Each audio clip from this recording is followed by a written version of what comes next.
Choreographer Johnny master కేసులో పోలీసుల దర్యాప్తును ముమ్మరం చేశారు. అయితే జానీ మాస్టర్ ఇంకా పరారీలోనే ఉన్నారు.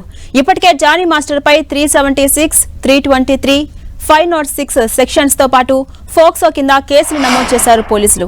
ఇప్పటికే జానీ మాస్టర్ పై తెలంగాణ మహిళా కమిషన్ కు బాధితురాలు ఫిర్యాదు చేసింది.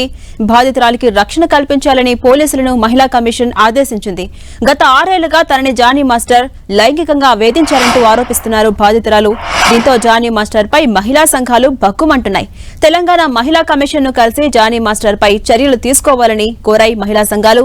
న్యాయం జరిగే వరకు బాధితురాలికి తాము అండగా ఉంటామని, జానీ మాస్టర్ ను వెంటనే అరెస్ట్ చేయాలని మహిళా సంఘాలు డిమాండ్ చేశాయి. ఇక డాన్స్ మాస్టర్ జానీ బాషాపై ఫోక్సో యాక్ట్ కింద కేసు నమోదైంది. మైనర్ గా ఉన్న సమయంలోనే ముంబై హోటల్లో ఆయన తనపై లైంగిక దాడి చేశారని పోలీసులకు ఇచ్చిన ఫిర్యాదులో బాధితురాలు వాపోయింది. దీంతో ఫోక్సో యాక్ట్ ను పోలీసులు ఎఫ్ఐఆర్ లో యాడ్ చేశారు. ప్రస్తుతం పరారీలో ఉన్న ఆయన్ని పట్టుకునేందుకు పోలీసులు ముమ్మరంగా గాలింపును చేపడుతున్నారు. జానీ తనపై లైంగిక వేధింపులకు పాల్పడ్డారంటూ ఆయన అసిస్టెంట్ ఇటీవల పోలీసులకు ఫిర్యాదు చేశారు. 2017లో జానీ మాస్టర్ పరిచయమయ్యాడని, 2019లో అతని బృందంలో అసిస్టెంట్ కొరియోగ్రాఫర్ గా చేరానని ఆమె తెలిపారు. ముంబైలో ఓ సినిమా చిత్రీకరణ కోసం జానీ మాస్టర్ తో పాటు తాను మరో 2 సహాయకులను వెళ్లామని చెప్పారు. అక్కడ హోటల్లో తనపై జానీ మాస్టర్ లైంగిక దాడికి పాల్పడ్డారని చెప్పారు బాధితురాలు. ఈ విషయం ఎవరికైనా చెబితే పని నుంచి తొలగిస్తారని, సినిమా పరిశ్రమలో ఎప్పటికీ పని చేయలేవని బెదిరించాడని తెలిపారు. దీని అవకాశంగా తీసుకుని హైదరాబాద్ నుంచి ఇతర నగరాలకు సినిమా షూటింగ్స్ కు వెళ్లిన సందర్భాల్లో పలుమార్లు లైంగిక దాడి చేశారని చెప్పారు. షూటింగ్ సమయంలోనూ వ్యాన్ లో అసభ్యంగా ప్రవర్తించేవాడని చెప్పింది. కొరియోగ్రాఫర్గా ఎదగాలని చెప్పి తన 16వ ఏట నుండే ఫిల్మ్ ఇండస్ట్రీలో పనిచేస్తూ ఉంటుంటే మాస్టర్ అనే అటువంటి వ్యక్తి తనకు ఎలాగూ దాంట్లో హోల్డ్ ఉందని ఒక అమ్మాయిని ఒక 6 సంవత్సరాల నుండి ఇబ్బంది పెడుతుంటే ఇంకా ఉమెన్ కమిషన్ పైన నాకు ఎంతో నమ్మకం ఉంది. తప్పకుండా మీరు న్యాయం చేస్తారు అనేటువంటి ఆలోచనతో మిమ్మల్ని నేను అప్రోచ్ అయ్యాను అన్నప్పుడు ఎలాగో మేము 2 months నుండి దీనిపైన పనిచేస్తున్నాము కాబట్టి తప్పకుండా పాష్ యాక్ట్ అనేది ఈ రాష్ట్రంలో ఉంది. మహిళల పట్ల ఎవరు అసభ్యంగా ప్రవర్తించినా, ఇబ్బంది పెట్టినా తప్పకుండా కమిషన్ వాళ్లకు అండగా నిలబడుతుంది.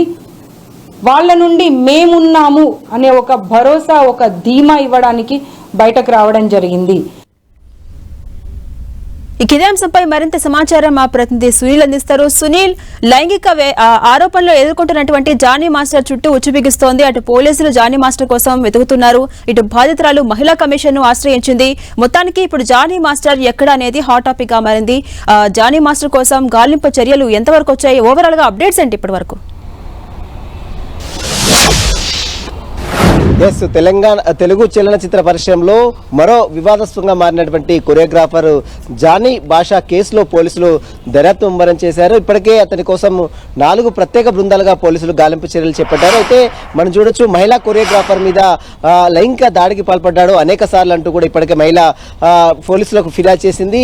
ఇప్పటికే ఆమె చేసిన ఫిర్యాదు మేరకు నార్సింగ్ పోలీసులు సెక్షన్ 323తో పాటు 376, 506తో పాటు నిన్న ఫోక్సో యాక్ట్ ను కూడా అతనిపై నమోదు చేయడం జరిగింది. ఎందుకంటే ఆమె మేయర్గా ఉన్నప్పుడు అతను ముంబై తీసుకెళ్లి ఒక హోటల్లో ఆమె లైంగిక దాడికి పాల్పడ్డట్టు బాధితురాలు ఇచ్చిన స్టేట్మెంట్ ని బేస్ చేసుకుని అతనిపై ఫోక్సో యాక్ట్ కూడా పోలీసులు నమోదు చేయడం జరిగింది. ఇక నిన్న మనం చూసాం, తెలంగాణ మహిళా కమిషన్ కార్యాలయంలో బాధితురాలు ఫిర్యాదు చేసింది. బాధితురాలతో పాటు మహిళా సంఘాల నేతలు కూడా ఆమెకు అండగా నిలబడ్డారు. ఖచ్చితంగా జానీ బాషాపై ఖచ్చితంగా అరెస్ట్ చేయాలి, అతనిపై చట్టపరమైనటువంటి చర్యలు తీసుకోవాలంటూ కూడా ప్రస్తుతం అయితే నిన్న మహిళా కమిషన్ కి ఫిర్యాదు చేసిన నేపథ్యంలో మహిళా కమిషన్ నేరేళ్ల శారద కూడా నిన్న స్పందించింది. ఖచ్చితంగా ఇలాంటి వారందరూ కూడా బయటికి రావాల్సినటువంటి అవసరం ఉంది. తెలంగాణ రాష్ట్రంలో మహిళలకు ఎక్కడ ఎలాంటి అన్యాయం జరిగినా మహిళా కమిషన్ ఆశ్రయించవచ్చు, వారికి మహిళా కమిషన్ అండగా ఉంటుంది. జానీ బాషా కేసు విషయంలో కూడా బాధితురాలపై దాదాపు 6 సంవత్సరాలు లైంగిక దాడికి పాల్పడుతున్నటువంటి జానీ బాషాపై ఖచ్చితంగా చర్యలు తీసుకుంటాం. ఇప్పటికే ఆమెకు భద్రత కల్పించే విధంగా పోలీసులు చర్యలు తీసుకోవాలని ఆదేశాలు కూడా జారీ చేశాం. మరోవైపు త్వరలోనే జానీ భాషకు సంబంధించిన కేసు పూర్వపరాలు మొత్తం కూడా పరిశీలించి అతనిపై ఖచ్చితంగా చర్యలు తీసుకోవడం, ఈ విషయం సినీ ఇండస్ట్రీలో జరుగుతున్నటువంటి ఇలాంటి అంశాలపై మాత్రం ఖచ్చితంగా ముఖ్యమంత్రి రేవంత్ రెడ్డి దృష్టికి తీసుకెళ్తామని కూడా నిన్న మహిళా కమిషన్ నేరేళ్ల శారద కూడా స్పందించారు. మొత్తం మీద జానీ భాషపై ఇప్పటికే కేసు నమోదైంది. అతని కోసం 4 ప్రత్యేక బృందాలుగా పోలీసు అయితే గాలింపు చర్యలు చేపడుతున్నారు. మహిళా సంఘాలు కూడా తీవ్ర అభ్యంతరం వ్యక్తం చేస్తాయి. ఇప్పటికీ 5 రోజులు కేసు పెట్టినా కూడా ఇప్పటివరకైతే అరెస్ట్ చేయలేదంటూ కూడా కొంత విమర్శలు కూడా మహిళా సంఘ నేతలు చేస్తున్నారు.